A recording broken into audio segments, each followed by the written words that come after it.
예수님은 십자가에서 7가지 말씀을 하셨어요. 그리고 그 중에 4가지 말씀을 숨지시기 바로 직전에 하셨습니다. 지난주에 우리가 그 4가지 말씀 중에 첫 번째 말씀을 살펴보았고요. 오늘은 2번째 말씀을 살펴볼 것입니다. 지난주에 말씀드린 주님의 말씀이 무엇이었냐면 나의 하나님, 나의 하나님 어찌하여 나를 버리셨나이까 라는 것이었고, 오늘 2번째 말씀은 내가 목마르다 라는 말씀입니다. 이 2가지 말씀은 특별한 말씀인데 7가지 말씀 중에서도 예수님의 고통을 직접적으로 말씀해 주시는 말씀이기 때문에 특별해요.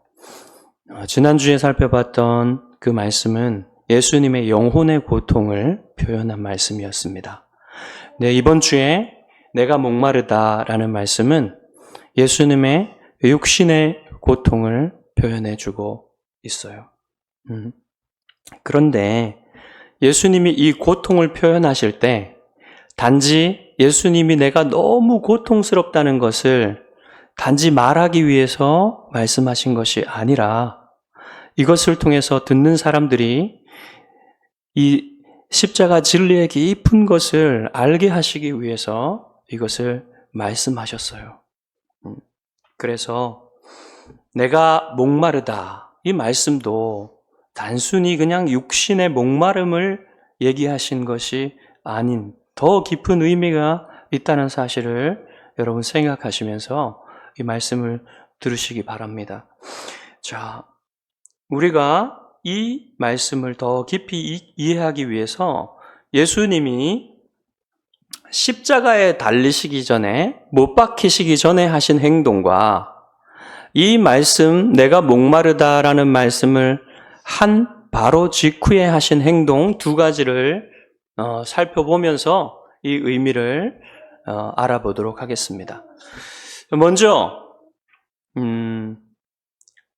우리가 2가지를 살펴볼 텐데요. 첫 번째는 예수님이 쓸개와 모략을 탄 포도주를 거절하셨다는 거고요.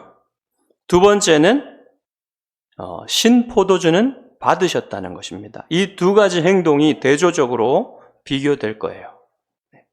자, 먼저 첫 번째로 예수님은 진통제를 섞은 포도주를 거절하셨습니다. 성경을 읽어보면 예수님이 십자가에 달리시는 그 전후에 포도주가 2번 또는 3번 제공된 것으로 보여요.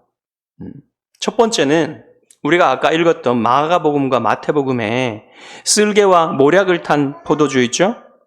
그것이 한번 제공되었고 아마도 같은 것으로 보입니다. 이것은.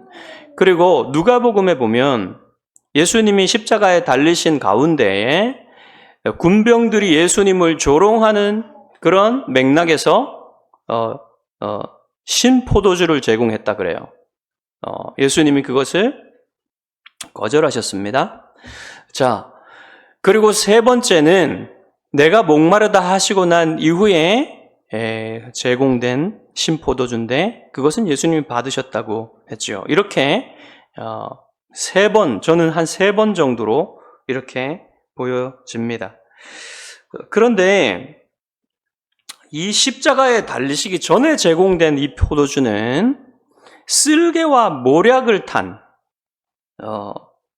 그런 포도주였고, 그 다음에 말씀드린 내가 목마르다라고 한 이후에 제공된 포도주는 그냥 신포도주라고 해서 이거 원문으로도 보면은 단어가 다른 거예요. 그러니까 좀 다른 음료라는 것이죠. 그래서 모략과 쓸개를 탄 이 포도주는 아마도 자비를 위해서 고통을 덜어주기 위해서 제공된 음료라고 보는 것입니다. 이러한 그 십자가에 달리는 죄수들의 고통을 덜어주기 위해서 그 십자가에 달리는 죄수들에게 예루살렘의 귀부인들이 이러한 진통제를 섞은 포도주를 제공했다라는 기록이 있습니다. 탈무드에. 이것은 어느 성경에 따라 그런 것이냐면 잠언에 이런 말씀이 있어요. 독주는 죽게 된 자에게, 포도주는 마음이 근심하는 자에게 줄지어다. 그는 마시고 자기의 빈궁한 것을 잊어버리겠고 다시 자기의 고통을 기억하지 아니하리라. 이런 말씀을 따라서 자비의 일환으로 제공을 했는데, 성경이나 다른 전통이나 이런 것에서 누가 예수님에게 이러한 포도주를 제공했는지는 나오지 않아요. 그래서 우리는 알 수가 없습니다. 자, 그런데 마태와 마가는 둘 다 예수님이 이 음료를 거부하셨다, 마시기를 거부하셨다고 이렇게 말해주고 있습니다. 여러분, 십자가 처형을 받는 죄수의 고통을 생각한다면 예수님이 이것을 거부하셨다는 것은 굉장히 놀라운 일이에요. 곁에서 예수님의 그 고통을 지켜본 사람들로서는 예수님이 왜 이것을 거부하셨는지 깜짝 놀랐을 것입니다. 자, 여러분, 이 고통이 무엇인지를 조금 이해할 필요가 있어요. 십자가에 못 박는 사람은 우선 십자가에 못 박힐 때 손과 발에 못을 박아서 고정을 시킵니다. 그럴 때에 동맥이 손상이 되어서 출혈이 많이 일어나요. 피가 많이 흐르면 두 가지 극심한 고통을 겪게 되는데, 하나는 출혈이 심하게 되면은 혈관이 확장되게 됩니다. 그래서 뇌혈관이 극심하게 확장되면서 뇌압이 상승하면서 견디기 힘든 두통이 생깁니다. 예수님은 그 두통을 겪고 계셨어요, 분명히. 그리고 또 하나의 고통은 뭐냐면, 여러분도 예상하시겠지만 탈수가 일어나고 또 그 탈수보다도 더 심각한 그 피가 빠져나가기 때문에 갈증이요, 우리가 상상할 수 있는 갈증의 수준을 넘어선 갈증이, 목이 타들어가고 혀가 입천장에 붙어버리는 것 같은 그런 상상하기도 싫은 그런 갈증이 오게 마련입니다. 그래서 이 십자가는 이러한 고통이 계속 반복되는 고통이거든요. 그러니까 인간이 고안한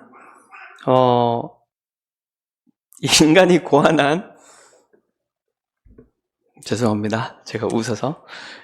인간이 고안한 처형 방법 중에 사람에게 가장 큰 고통을 줄 수 있는 그러한 처형 방법이었어요.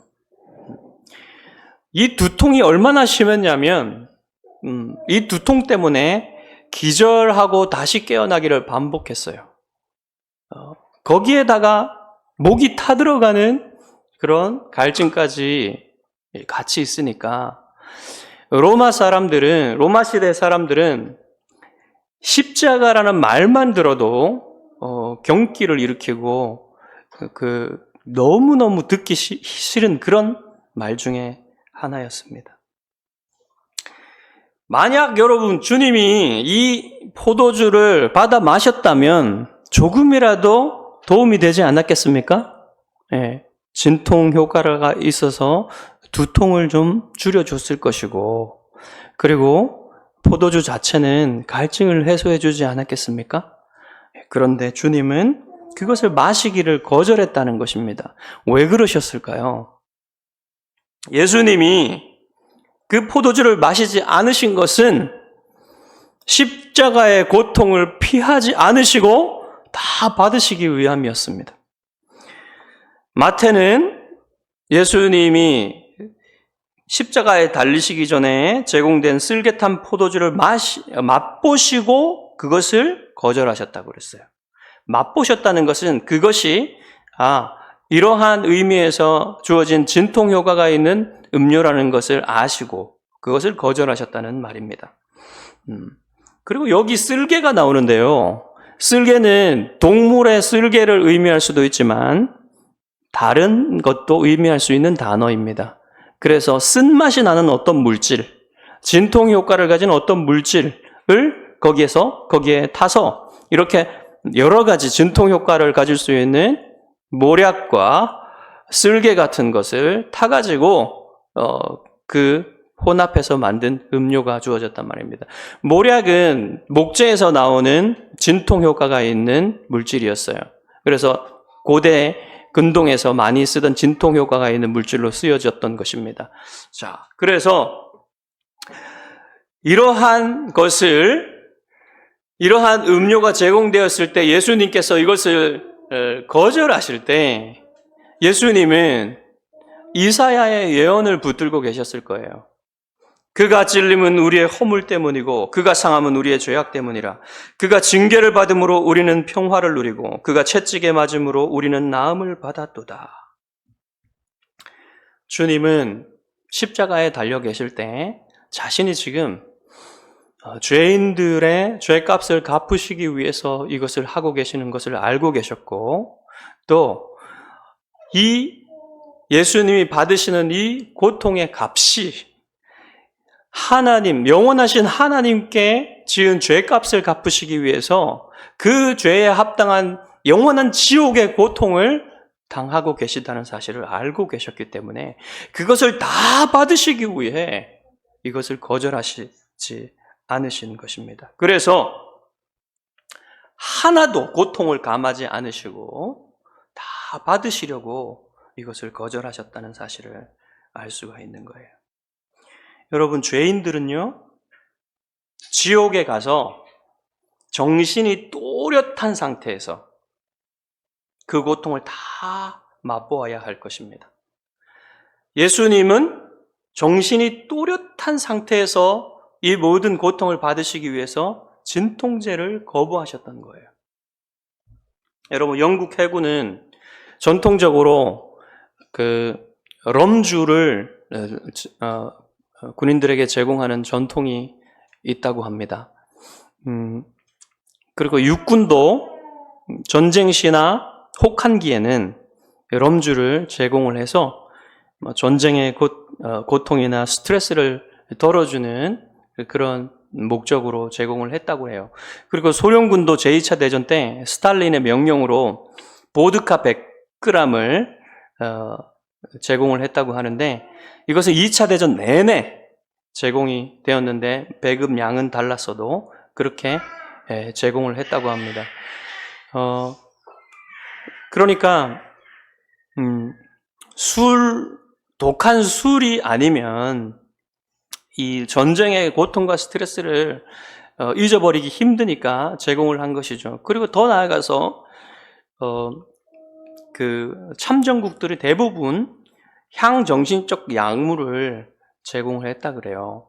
독일은 페르비틴이라는 각성제를 제공했는데, 이것은 며칠씩 잠을 자지 않고도 전투를 수행할 수 있고 행군을 계속할 수 있는 그런 효과를 낼 수 있는 약물이었기 때문에 지급을 했고요. 그 다음에 여기에 대항해서 그 영국과 미국군도 그 벤제드린이라는 각성제를 그렇게 잠도 자지 않고 행군을 하는 독일군에 대항하기 위해서는 지급을 했어야만 했겠죠. 그리고 일본군은 소위 히로뽕이라고 불리는 필로폰도 제공을 했다고 해요. 카미카제 대원들에게도 지급을 했고, 그리고 군수 공장의 노동자들에게도, 그리고 일반 병사들에게까지도 이런 마약을 제공을 했다고 합니다. 그러니까 여러분, 그 대량 살상이 일어나는 전쟁의 고통과 스트레스가 얼마나 컸으면 이러한 술과 약물 이런 것들을 제공해야 했겠습니까? 하지만 우리 주님은 그 전쟁의 공포도 그냥 아무것도 아닌 것으로 만들어 버릴 만한 가공할 고통을 앞에 두시고서도 그것을 거절하셨다는 거예요. 그 고통을 더는 약을 드시는 것을 거절하셨단 말입니다. 여러분, 오늘날 사람들은 이러한 전쟁의 상황, 매우 고통스러운 상황이 아닌 때에도 이런 약물들을 가지고 현실 도피를 하려고 합니다. 많이 들어보셨죠? 사람들이 요즘에 얼마나 마약을 많이 하는지, 그리고 프로포폴 같은 걸 하는지. 여러분, 인생은 전쟁이 아니라도 전쟁이에요. 사람들이 많이 말하잖아요. 인생은 고통의 바다라고. 그렇죠? 네. 그러니까 이렇게 과학이 발달하고 먹을 것이 많고 먹을 것을 걱정하지 않아도 되는 이러한 시대에도 사람들이 그 현실의 고통을 피하기 위해서 마약을 의지한다는 것은 얼마나 그 인생이 많은 고통으로 구성되어 있는지 우리가 생각해 볼 수 있는 것입니다. 그리고 우리 그리스도인들도요, 이런 고통엔 예외가 아니에요. 그리고 그리스도인들은 또한 영적 전쟁도 해야 되죠. 죄와 마귀와 이 세상과 전쟁을 벌여야 됩니다. 자, 그런데 우리가 분명히 기억해야 될 사실이 있어요. 그것은 예수님께서 십자가의 죽음을 통해서 위대한 일을 하셨다는 것입니다. 그게 무엇이냐면 통치자들과 권세들을 무력화하여 드러내어 구경거리로 삼으시고 십자가로 그들을 이기셨느니라. 여기서 통치자들과 권세들은 마귀의 세력의 위계 질서를 말하는 거예요. 마귀의 세력에도 이렇게 하이어라키가 있습니다. 위계 질서가 있습니다. 그런데 이것은 어떻게 유추할 수 있느냐면 마귀가 정점이고 또 천사들도, 마귀는 타락한 천사들이잖아요. 그러니까 천사들도 천사장이 있고 그 밑에 위계 질서가 있습니다. 그러니까 마귀의 세계에도 그런 질서가 있다고 볼 수 있는 것이죠. 자, 그러한 자들을 주님께서 십자가에 죽으심으로써 무장해제시키셨다. 무력화시켰다는 것은 무장해제시켰다는 것이고요. 그리고 구경거리로 삼으셨다는 것은 전쟁에 승리한 사람들이 개선행진을 해요. 로마 시대에는 개선장군이 개선행진을 할 때 그때 포로들이 구경거리로 세워집니다. 그런 구경거리로 마귀와 마귀의 졸개들이 그렇게 세워졌다는 거예요. 왜 그런 말을 씁니까? 무력화됐다는 말을 씁니까? 예수님이 십자가에 죽으시고 부활하시기 전까지는 마귀가 정말로 엄청난 힘을 썼어요. 무슨 힘입니까? 죄를 근거로 해서 하나님께 고소하는 거예요. 그러면서 죄 때문에 사람들이 죽음의 두려움에 떨고 있기 때문에 그 죽음의 두려움을 가지고 사람들을 좌지우지했던 것입니다. 그러나 그러한 사탄의 권세가 그리스도를 믿는 사람들에게는 이제 깨뜨려진 거예요. 왜냐하면 그리스도인들에게는 이제 죽음의 두려움이 없기 때문에, 예수님께서 죽음을 이기시고 부활하셨기 때문에 이제 그러한 두려움을 가지고 사탄이 하나님을 믿는 사람들을 흔들 수 없게 된 것입니다. 그래서 마귀의 권세가 깨뜨려진 거예요. 그래서 우리는 이제 마귀의 권세도 깨뜨려졌고 하나님의 은혜가 우리 안에 왔기 때문에 우리는 죄의 종로로 타지 않을 수도 있게 된 것입니다. 그래서 마귀에게 핑계를 댈 수도 없고 죄에게 핑계를 대서도 안 됩니다. 우리는 연약하지만 그래도 하나님을 의지하고 하나님의 은혜의 힘으로 죄도 이길 수 있고 마귀도 대적할 수 있습니다. 그리고 세상도 우리가 닮지 않을 수 있는 것입니다. 그래서 우리가 핑계대지 말아야 돼요. 많이들 연약해서 이런저런 죄를 지을 수밖에 없습니다라고 얘기하지만 우리가 그렇게 해서는 안 됩니다. 주님이 왜 십자가에서 죽으셨습니까? 이 우리의 죄를 이기시고 우리를 죄로부터 자유케 하시기 위해서 십자가를 지신 것이 아닙니까? 그렇기 때문에 우리가 연약한 것은 맞지만 연약한 우리가 하나님의 능력을 의지할 때, 하나님의 은혜를 의지할 때 이러한 죄도 이기고 마귀도 이기고 세상도 담지 않을 수 있다는 사실을 잊어서는 안 돼요. 요즘에 여러분, 교회가 많이 세상과 친해지고 세상과 닮은 모습을 보게 됩니다. 너무나 안타까운 일이죠. 그 중에서 우리 청년들이 순결에 대해서 너무 쉽게 생각하고 이 순결을 귀하게 여기지 않는 그런 모습들을 보게 됩니다. 정말 여러분, 이 순결은, 이 성적인 순결은 너무나 중요한 거예요. 하나님 앞에서, 그리고 배우자 앞에서 부끄럽지 않고 정말 하나님 앞에서 행복을 누리고 싶다면 이 순결을 중요하게 생각해야 됩니다. 그런데 오늘날 많은 교회들에서는 세상과 비슷해져서 이러한 순결을 중요하게 여기지 않는 모습은 참으로 안타까운 일이 아닐 수 없습니다. 자, 신자와 교회는요, 어떤 것에 있어서도 이 세상과 하나 되려 해서는 안 돼요. 구별되어져야 됩니다. 이 세상과. 왜 그러냐면 우리는 세상과 하나가 아니라 예수님과 하나가 된 사람들이기 때문에 그렇습니다. 그래서 예수님과 하나가 된 사람들은요, 고난에 대해서도 다른 생각을 가져야 됩니다. 여러분, 사도 바울은 자신이 몸인 교회를 위해서 괴로움을 당하는 것을 기뻐한다고 했어요. 그것은 자신의 몸에 예수 그리스도의 남은 고난을 채우는 것이라고 했습니다. 자신이 교회를 위해서 당하는 고난은 예수님의 남은 고난을 자기의 육체에 채우는 것이라고 했습니다. 왜냐하면 자신이 예수님과 하나 되었기 때문에, 또 우리 믿는 사람들은 예수님과 하나 되었기 때문에 자기가 교회를 위하여 당하는 괴로움과 고난이 예수님의 남은 고난을 자신의 육체에 채우는 것이다. 이렇게 말할 수 있었던 것입니다. 여러분, 그것이 무엇입니까? 그것은 자기를 중심으로 살지 않고 자기 옛 자아를 부인하고 예수 그리스도의 십자가를 지는 삶이에요. 그러한 삶이 우리가 예수 그리스도의 죽음을 우리 몸에 짊어지고 사는 삶입니다. 우리는 얼마나 자기중심적인 세계에 살고 있습니까? 모든 것을 자기 중심으로 해석하고 자기의 마음이 느끼는 게 내가 옳다고 느끼고 내가 좋다고 느끼면 그게 진리라고 믿는 세계에 살고 있습니다. 그러한 세계에서 우리는 그렇지 않다라는 것을 보여주는 사람들이 되어야 돼요.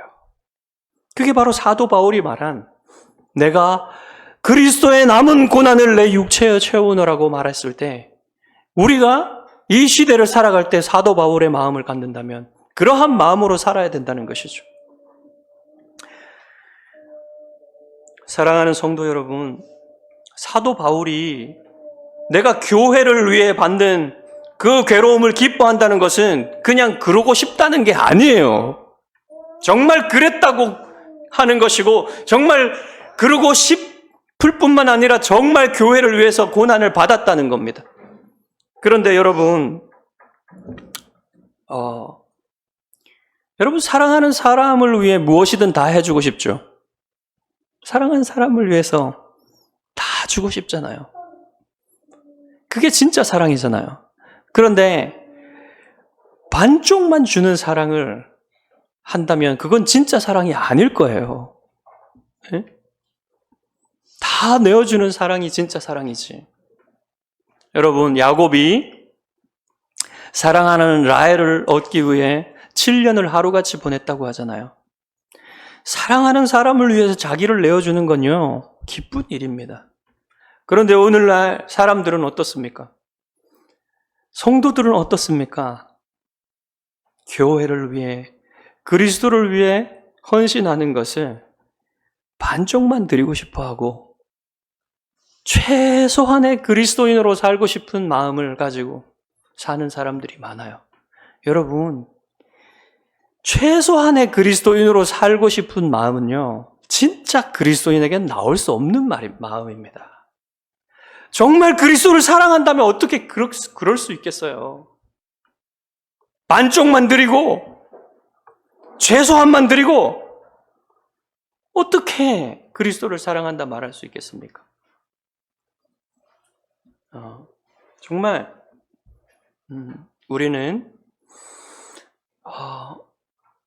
예수 그리스도의 십자가에서 주님이 그 모든 갈증과 그 모든 두통을 다 받으시기 위해 진통제를 탄 포도주를 거부하셨다는 사실을 다시 한번 생각하면서 우리가 얼마나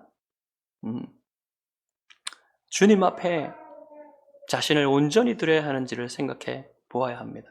여러분, 엄청난 가산을 들여서 자신의 가산을 다 털어서 오산학교를 세우신 남강 이승훈 선생을 여러분 아실 것입니다. 이승훈 선생께서 정말 그 민족주의를 고취시키기 위해서 이 학교를 세우셨는데 남강은 그러다가 예수님을 믿게 되고 이 학교에서 훌륭한 그 기독교인들을 배출하게 돼요. 그러면서 이제 남강이 이 오산학교의 미래를 생각해서 다음에 그 자기 제자에게 이 오산학교를 물려줄 생각을 합니다. 그런데 그때 생각난 사람이 가장 뛰어난 제자였던 주기철 목사님이었어요. 주기철 목사님이 이제 신학교를 졸업하고 목사로서 이름을 내기 시작하셨을 때 이승훈 선생께서 주기철 목사님을 찾아가셨습니다. 그래서 오산학교의 미래를 위해서 자네가 그 교장이 되어줄 수 없겠나라고 제안을 하게 됩니다. 그때 주기철 목사님이 겸손하지만 단호하게 스승의 제안을 거절하게 돼요. 그때 이렇게 말씀하셨습니다. 선생님 참으로 감사하오나 저는 이미 하나님 재단에 전부 다 바쳐진 사람이기에 더 이상 다른 일에 바칠 제 자신이 남아있지 않사옵니다. 저는 목회와 복음의 길만 걷겠습니다. 여러분, 우리는 주기철 목사님처럼은 할 수 없다 해도 우리가 주님을 섬기는 마음을 새롭게 할 필요는 있는 거 아니겠습니까? 정말 반쪽만 드리려고 하지 말고 모두 드리는 온 마음과 전 인격을 다 하나님께 드리는 그러한 마음이 되어야 하겠습니다. 자, 이제 내가 목마르다라는 이 말씀의 두 번째 사실을 살펴보겠는데요. 그것은 이 말씀을 하시고 예수님이 신포도주는 받으셨다는 사실입니다. 자, 이 신포도주는요, 다른 단어라 그랬습니다. 라틴어로는 포스카라고 하는 그 단어인데, 헬라어로는 옥수스라고 하는 단어인데, 이것은 로마 군병들의 그 갈증을 해소하기 위해서 거기에 비치해 놓은 그러한 싼 값의 포도주였습니다. 그 값싼 포도주, 흔한 음료였는데요. 어떤 분들은 이 단어가, 헬라어 단어가 식초를 의미하기도 하기 때문에 이것은 예수님께서 약속하신, 예수님이 제자들과 최후의 만찬을 하실 때 약속을 하셨어요. 내가 이제부터 하나님 나라가 임할 때까지 포도나무에서 난 것을 다시 마시지 아니하리라. 이 약속을 한 것이 나시린의 서약으로 봤습니다. 어떤 사람들은. 그런데 제가 하고 싶은 말은 이게 아니라는 거예요.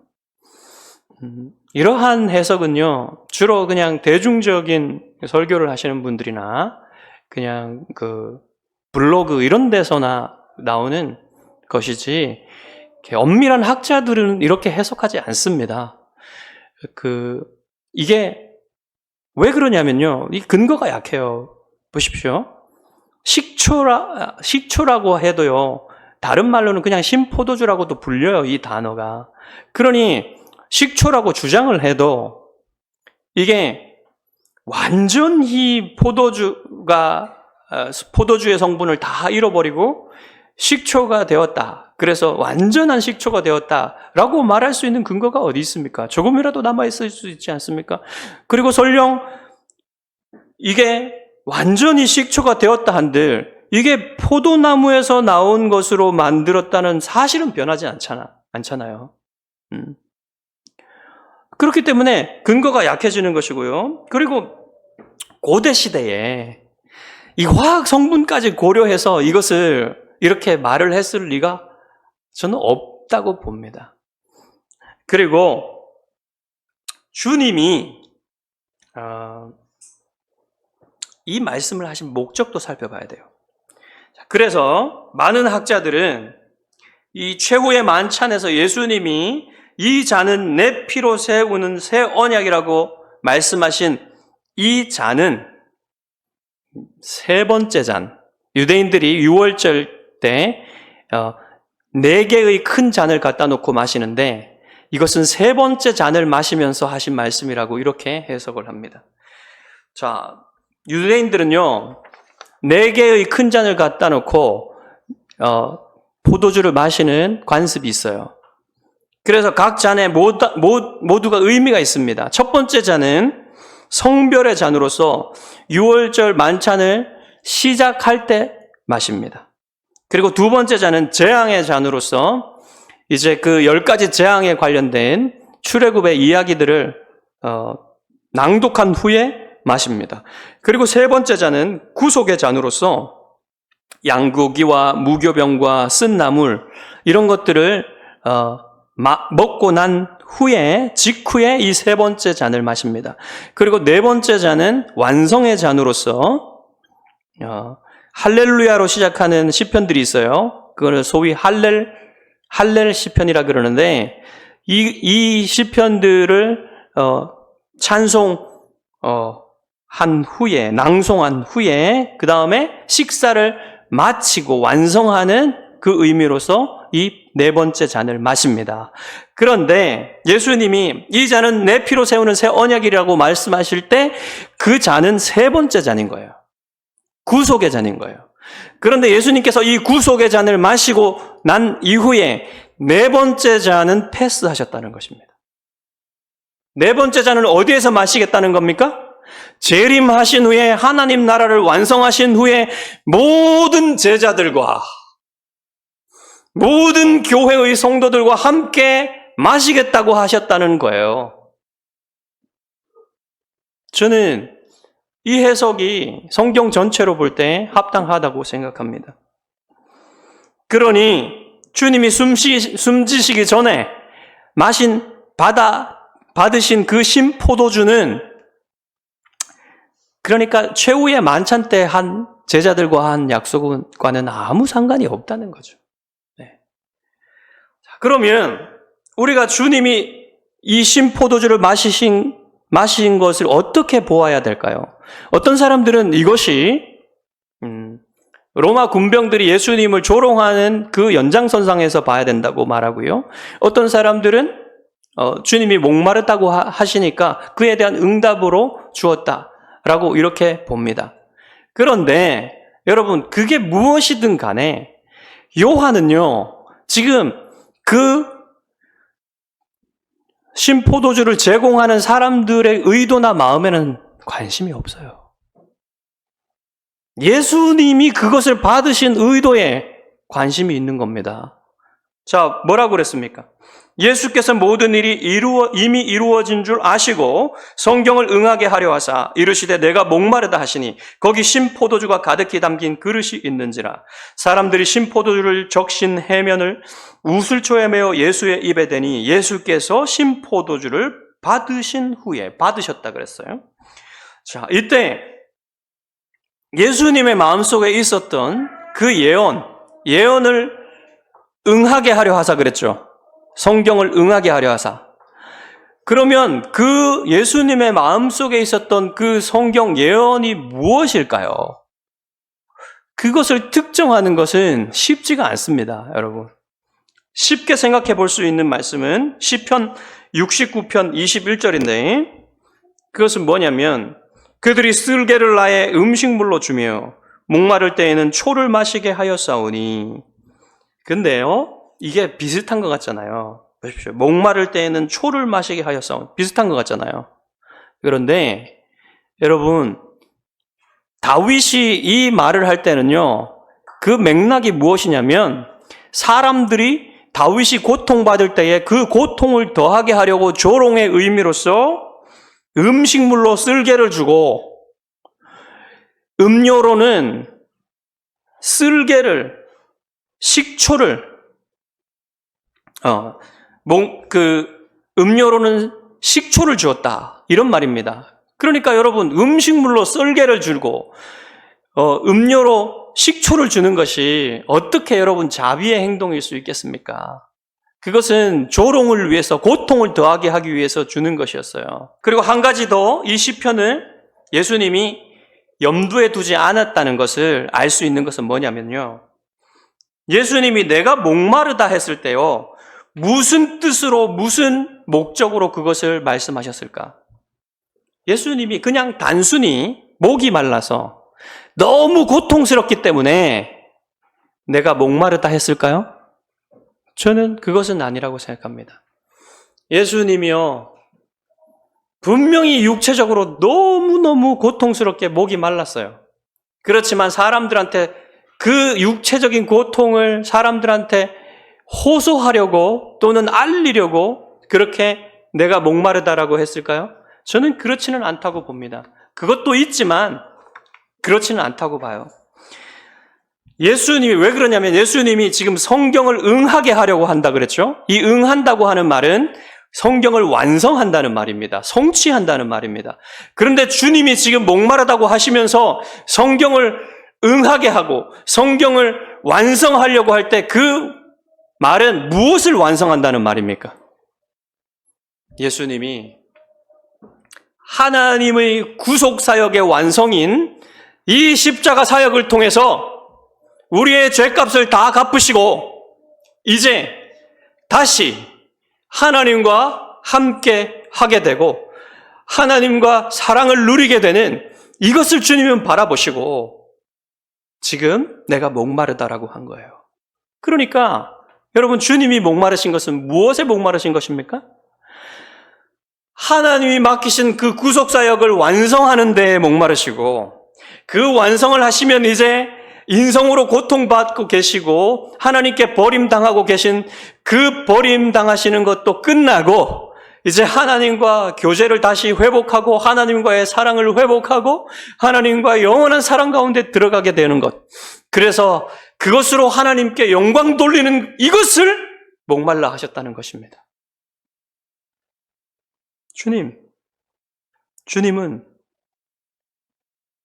단순히 자기 육체의 목마름을 표현한 게 아니에요. 이 하나님의 영광과 하나님의 사랑을 향한 목마름을 표현하신 것입니다. 그래서 주님이 이 일을 이루시기 위해서 하나님이 주신 잔을 다 받으신 것이에요. 자, 여러분, 이렇게 놀라운 하나님의 사랑, 그리고 주 예수 그리스도의 사랑을 받은 우리들은 우리들의 목마름에 대해서 생각해 봐야 됩니다. 여러분은 무엇에 목말라 하고 계십니까? 여러분은 무엇으로 여러분의 삶을 채우기를 원하십니까?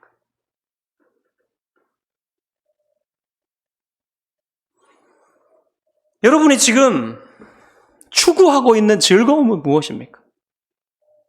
그것이 여러분의 목마름이라고 할 수 있겠죠. 주님은 내가 목마르다라고 하시면서 여러분에게 이렇게 묻고 계십니다. 얘야, 나는 너를 위해서 나의 이 모든 고통, 이 두통과 이 목마름을 다 참았다. 그런데 너는 무엇을 위해 목마르고 있니?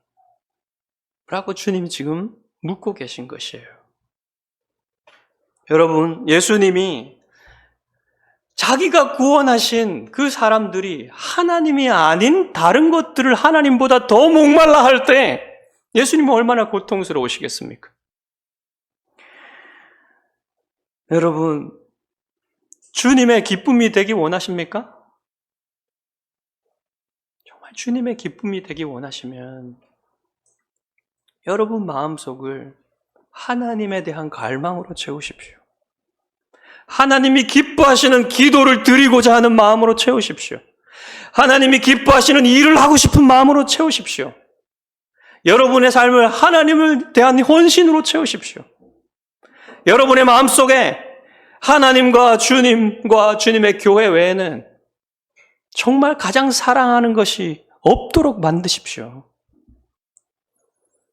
그것이 정말 여러분을 위해서 이 큰 고통을 다 받으신 주님을 기쁘시게 하는 일일 것입니다.